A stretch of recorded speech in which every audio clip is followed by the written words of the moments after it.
بسم الله. الأيام الثقافية للداخل 2017 هي تظاهرة ثقافية تلامس مختلف تجليات الثقافة عامة من خلال الندوات الفكرية ذات الأبعاد الفكرية والتراثية، كما تلامس الفن التشكيلي من خلال المعارض التي احتضنتها مختلف الأروقة التابعة للمديرية والأماسي الغنائية الأدبية.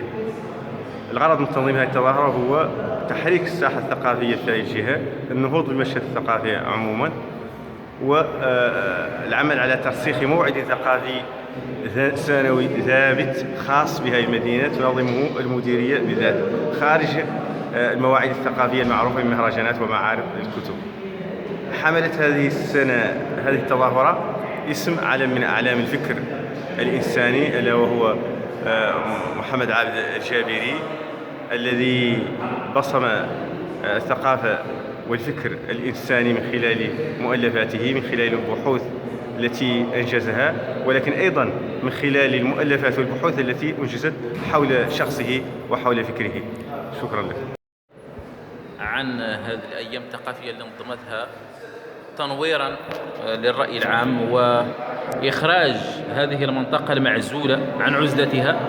وأحسن شيء درته هو أن أول شخصية درتها في هذا الإطار هو عابد الجبري، الذي يتحدث عن الهوية. ما معنى الهوية؟ الهوية الثقافية، المفاهيم اللي جاب بها هو، وهو يعتمد العقل ويعتمد النقل في آن واحد. ويعني بالنسبة للثقافة الحسانية وخصوصا الموروث أنها تعتمد على ما هو شفهي وما هو موروث ثقافي مادي ولا مادي. فالإدماج ديال هذا المادي ولا مادي يفضي إلى إخراج هذه الثقافة من قوقعتها ليراها العالم. فالعالم في حاجة الآن إلى هذه الثقافة، وخصوصا هذه الثقافات المعزولة اللي كتسمى الثقافات الرحل. لم يعودوا رحلا بل استقروا، فيجب أن تقرأ هذه حتى يفهم الناس ما معنى هذه الثقافة وما هي الأمور اللي خصنا نخرجوا منها. فأهلها هم الذين سيعرفونها الثقافة، ما كاينش واحد اللي لا يعرفها أكثر من مالها. هذا هو المشكل اللي عند مالها، خصهم يعرفوا أن راه المعاني والمفاهيم راه واحد ما حد ما يديها لنا في العالم، وراه أنت اللي خصك تمرق العالم. شكون أنت؟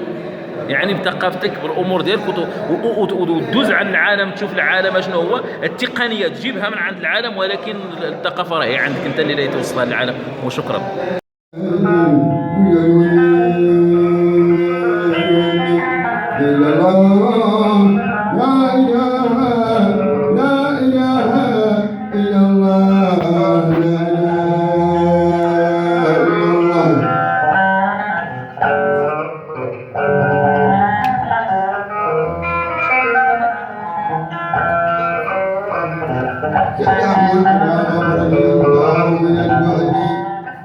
سلام